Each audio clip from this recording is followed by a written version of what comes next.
Nobody bankrupted themselves buying a yacht they couldn't afford. That's not how people actually end up broke. The expensive disasters that make headlines represent a tiny fraction of financial destruction. The real damage happens so quietly you don't even notice. Small decisions, normal behavior, things everyone around you does without question. Things you do without question because they feel completely reasonable in the moment. I spent months analysing spending patterns of people who struggle financially despite decent incomes. The patterns were remarkably consistent. Not dramatic failures, not obvious mistakes. 8 specific behaviours that society has completely normalised that drain accounts month after month, year after year. These aren't the financial sins that guilt-focused advisors lecture about.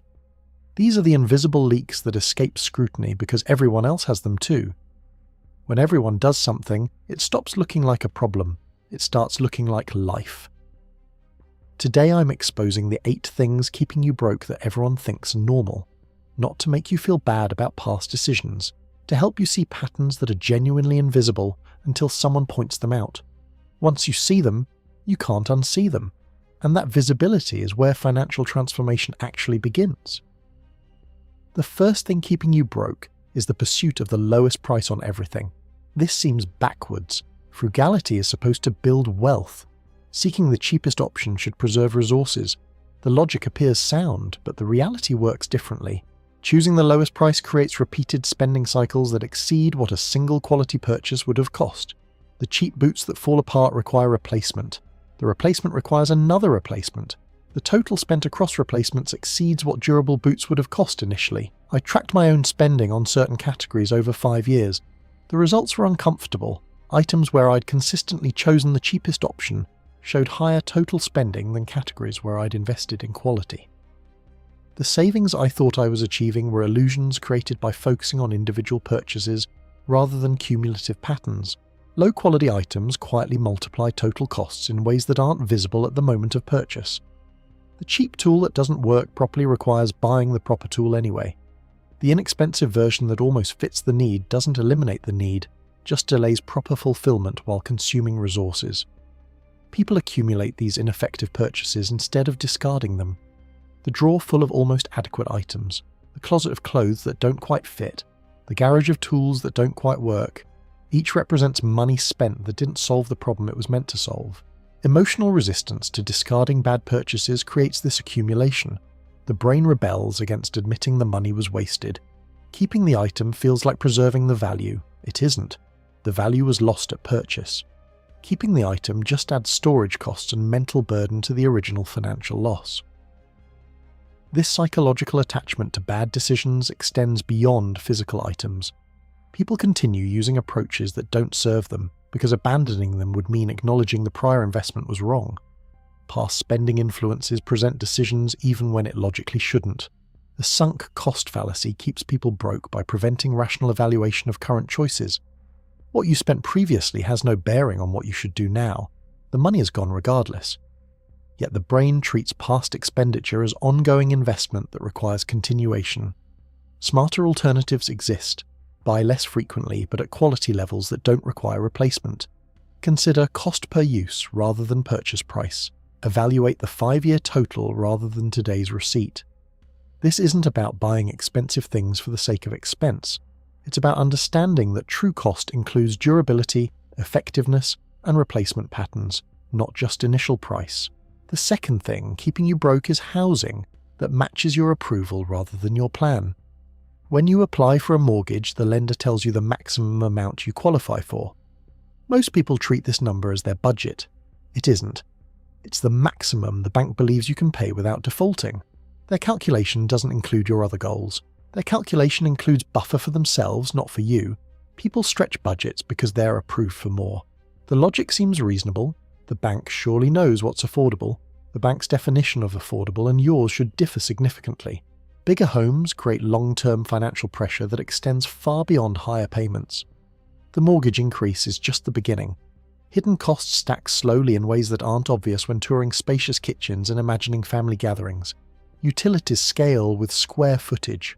Heating and cooling larger spaces cost more every month. The difference compounds across years into substantial sums that never appeared in the purchase analysis. Upkeep scales with home size and value. More roof to replace eventually, more exterior to maintain, more systems to repair, more everything. Furnishing expectations scale with home size. Empty rooms demand filling. The house that seemed affordable when purchased becomes expensive to make livable. Property taxes scale with home value. The annual expense increases are locked in by the purchase decision. Social expectations push people to upgrade earlier than necessity demands. The apartment that works fine feels inadequate when colleagues discuss their houses. The starter home that meets all needs feels shameful when neighbours upgrade. These pressures have nothing to do with actual housing requirements. Underestimating these long-term commitments keeps people broke because monthly affordability calculations hide true lifetime costs. The mortgage payment might fit the budget. The mortgage payment plus utilities, plus maintenance, plus property taxes, plus furniture, plus opportunity cost of the larger down payment might not. Small increases in borrowing lead to massive increases in total repayment. The additional $50,000 borrowed for the nicer house becomes far more than $50,000 when interest compounds across decades. Future uncertainty about income, rates, and expenses is often ignored when projecting current comfort forward indefinitely. People optimize for today's comfort instead of long-term stability. The larger house feels better now. The financial flexibility lost might matter more later. The smarter approach treats lender approval as a ceiling to stay well below, rather than a target to approach. Living beneath your housing means doesn't feel glamorous. The financial flexibility it creates enables everything else. The third thing, keeping you broke, is technology consumption patterns that have nothing to do with technology needs. When did you last upgrade your phone? Why? Was the old one broken, missing features you actually needed, or had enough time passed that upgrading felt normal? Frequent upgrades are normalized as standard behavior regardless of actual need. The 2-year cycle, the annual release excitement, the subtle social pressure when everyone around you has newer devices. Payment plans disguise the real cost of devices by spreading it across monthly charges that blend into other recurring expenses. The phone that costs as much as a vacation becomes a line item indistinguishable from utilities. The magnitude of the spending becomes invisible. People pay for features they rarely use. The professional camera capabilities on phones carried by people who take occasional snapshots. The processing power designed for tasks the owner never performs. The storage capacity that remains largely empty. Tech consumption is driven by habit and identity rather than necessity. Having the latest version signals something about who you are. The signaling has real social value in some contexts. The question is whether the cost aligns with the value received. Subscription-style payments reduce the feeling of spending on technology beyond devices themselves. The apps with monthly fees, the cloud storage upgrades, the premium versions of free services. Each individual charge seems minor. The accumulation becomes significant. Bundled deals make expensive choices feel manageable through the same psychological mechanism. The package that includes things you wouldn't buy separately feels like efficiency. You're paying for components you don't need to access components you do. Frictionless payments remove the pause needed for rational decisions. One-click purchasing, stored payment methods, automatic renewals. Each friction reduction makes spending easier, which means more spending happens without conscious evaluation. The smarter approach involves actual assessment of what technology you need versus what technology you want. Need and want can both be satisfied, but confusing them leads to spending that doesn't deliver proportional value. Ask genuinely whether the upgrade improves your life enough to justify its cost. Sometimes the answer is yes. Often the honest answer is that the current device works fine and the upgrade is about something other than function. The fourth thing, keeping you broke, is fear-based spending on protection you already have. The extended warranty offered at checkout, the insurance add-on pushed during major purchases, the protection plans presented as obvious necessities for responsible adults. Extra protections are sold using risk anxiety. The salesperson describes worst-case scenarios. Your imagination pictures the expensive item failing right after the manufacturer warranty ends. The fear drives purchase of coverage that probability analysis wouldn't support. Low probability problems are exaggerated to justify costs that benefit sellers more than buyers. The extended warranty profit margins exist because most people don't use them. The coverage you're buying is priced to be profitable for the seller, which means it's priced to be unprofitable for you in expected value. People pay for peace of mind instead of actual need. This isn't entirely irrational. Peace of mind has value, but understanding that you're purchasing emotional comfort rather than financial protection clarifies what you're actually buying. What makes this especially wasteful is overlapping protections people don't realize they have. Existing coverage from manufacturers, retailers, and payment methods often duplicates what's being sold separately. The credit card that includes purchase protection, the retailer policy that covers the same scenarios, the manufacturer warranty that extends longer than you realize. Consumers double pay for the same protection through ignorance about what they already have. The extended warranty covering risks already covered by the credit card used to purchase the item.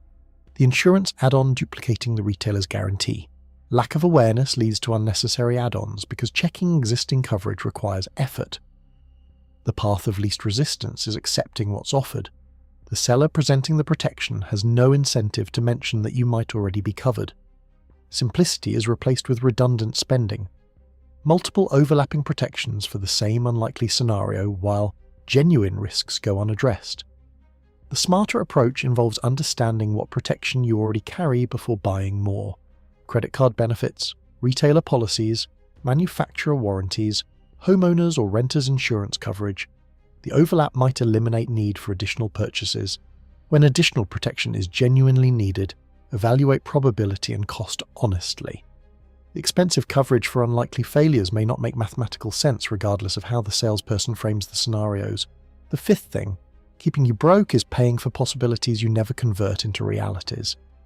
The gym membership used twice, the streaming service watched occasionally, the subscription box that arrives unopened, the premium app tier with features never touched. Small recurring charges build into significant yearly costs that escape attention because no single charge triggers review. $10 monthly barely registers. $120 annually starts to add up. Multiple services at $10 each create substantial invisible expense. Multiple services overlap in purpose without anyone noticing the redundancy. 3 different ways to stream movies, 2 different ways to get music. Multiple news sources covering the same information. Each seemed like a reasonable addition. Together they represent paying repeatedly for similar value.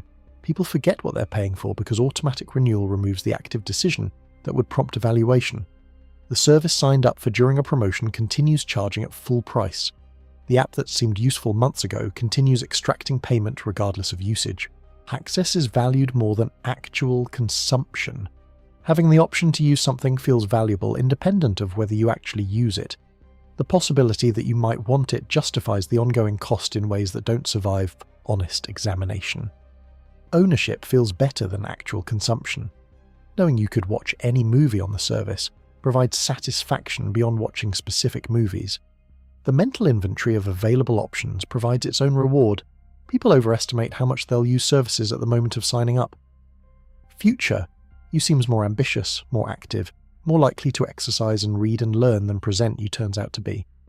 The gap between imagined usage and actual usage represents pure waste. Idle subscriptions become silent money drains operating continuously in the background of financial life. The damage isn't dramatic, it's persistent. Month after month of payments for value never received. The smarter approach involves regular subscription audits. What am I paying for monthly? What did I actually use in the past month? Does the usage justify the cost? Cancelling and resubscribing when needed often costs nothing extra, while eliminating payment during periods of non-use. The fear of losing access keeps people paying for access they don't use. The sixth thing keeping you broke is emotional arithmetic that replaces financial arithmetic during significant life events. Weddings, graduations, milestone birthdays, major holidays. These events carry emotional weight that distorts financial judgment. Major events justify breaking financial discipline through logic that would never apply to ordinary spending. The special occasion reasoning that makes excessive spending feel acceptable because the moment only happens once. Once in a lifetime thinking removes budget limits that would normally constrain decisions. If this only happens once, then spending more seems justified. The costs that would prompt careful evaluation during normal life become acceptable during moments designated as extraordinary. External expectations influence spending decisions during these events. What others spent, what social media portrays as normal, what vendors suggest is standard. The external reference points rarely align with your actual financial position. Emotional significance clouds, financial judgment entirely, the desire to create perfect memories, the fear of regret from underspending, the association between money spent and love expressed. These emotional currents sweep financial logic aside. Hidden cost escalation makes initial commitments multiply. The venue requires certain vendors. The vendors suggest upgrades. The guests create expectations. Each choice that seemed contained expands into additional choices with additional costs. Optional extras become perceived necessities once the planning begins. The photography seemed optional until you imagined not having photos. The flowers seemed unnecessary until you saw what others had. Each extra shifts from optional to mandatory through psychological process rather than rational evaluation. Social comparison pressure intensifies during events where others can observe.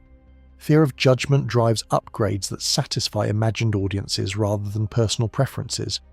People replicate others' spending without matching their finances.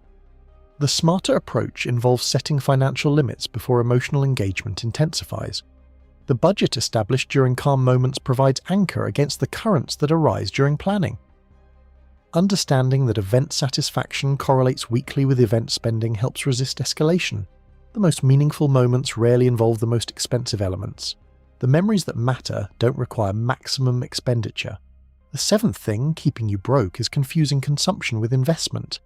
The expensive item justified as lasting forever. The quality purchase framed as paying dividends. The spending rationalized through language borrowed from wealth building. Many purchases are incorrectly treated as assets when they're actually consumption with slow depreciation. The car that will hold value, the furniture that will last, the technology that represents investment in productivity. True investments generate returns or grow in value. They put money back into your pocket through appreciation, dividends, rent, or income generation. Consumption doesn't do this regardless of how it's framed.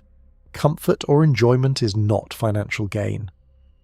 The satisfaction from using something nice doesn't constitute return on investment. It constitutes consumption of an experience. Valuable, potentially, but not investment. This confusion between utility and wealth building leads to poor decisions framed as smart ones. The expensive version justified through investment language when honest assessment would reveal consumption choice.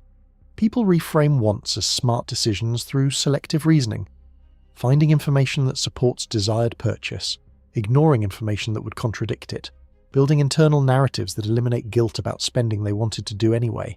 Opposing evidence is subconsciously filtered. The reviews that criticize the item don't get noticed. The alternatives that offer similar value for less don't get examined. The mind constructs cases for predetermined conclusions. This justification process operates invisibly. You don't notice yourself building the case. You just notice that the case seems compelling. The emotional desire comes first. The rational justification follows. The smarter approach involves honest labeling. Consumption is fine. Enjoyment is valuable.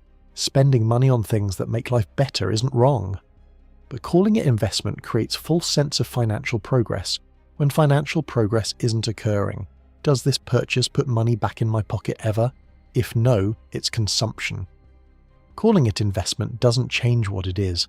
The eighth thing keeping you broke is the absence of systems that would make these patterns visible. Without regular review, waste goes unnoticed.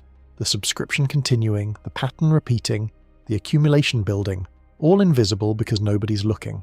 Spending habits operate on autopilot after they're established. The behaviors that became normal continue without evaluation. The decisions that were made once keep producing their effects indefinitely. Small leaks compound over time into amounts that would have prompted action if they arrived as single expenses. The $1,000 annually on subscriptions you don't use would feel significant as one-time expense. Spread across 12 months in small increments, it disappears. Awareness is the foundation of control. You cannot change what you don't see. The patterns keeping you broke persist precisely because they're invisible. Making them visible is the first step toward changing them. The lack of financial awareness systems isn't character flaw, it's structural gap. Nobody naturally reviews spending patterns without establishing practices that prompt review. The default is blindness. Visibility requires intentional creation. Tracking expenses reveals uncomfortable truths people usually ignore. This discomfort explains why most people avoid tracking. The avoidance perpetuates the problem. The smarter approach involves creating simple systems for visibility: monthly expense review, subscription audit quarterly, annual total calculation by category. Whatever frequency works for you, the practice itself matters more than the specific implementation. Financial clarity replaces emotional decision-making when numbers are visible. The spending that seemed reasonable feels different when you see the annual total. The pattern that felt normal looks different when you notice how it differs from your stated priorities. Let me step back and offer some perspective that balances everything I've said. Not all non-essential spending is bad. Life includes enjoyment. Experiences matter. Comfort has value. The goal isn't eliminating spending that doesn't build wealth. The goal is eliminating spending that doesn't align with your actual priorities. Occasional mistakes are normal and manageable. Everyone has subscriptions they forgot about. Everyone has purchases that didn't work out. The patterns matter more than individual instances. One bad purchase doesn't keep you broke. Systematic patterns of bad purchases do. The goal is awareness, not perfection. Seeing clearly what you're doing enables choosing deliberately whether to continue. Some of the behaviors I described might be worth continuing for you, but that should be a choice made with full information, not a default operating without examination. Smart systems reduce long-term damage from small errors. The monthly review catches the forgotten subscription before it runs for years. The spending tracking reveals patterns while they're still adjustable. The visibility prevents accumulation that would otherwise continue indefinitely. Budgeting creates freedom rather than restriction when understood properly. Knowing what you're spending and why means spending can align with values rather than happening randomly. The structure enables intentional choices rather than constraining them. Prioritization allows guilt-free spending on what matters most to you. The entertainment budget that exists because you've allocated for it can be enjoyed without anxiety. The purchase that fits within plan doesn't require justification. The clarity removes emotional burden that vague financial life creates. Knowing your numbers leads to better decisions because better decisions require accurate information. The spending that seems fine might look different against annual totals. The pattern that feels manageable might look different against income and goals. Financial clarity replaces emotional decision-making not by eliminating emotion, but by providing foundation for emotions to operate on. You can feel good about spending that aligns with your values when you can see that it does.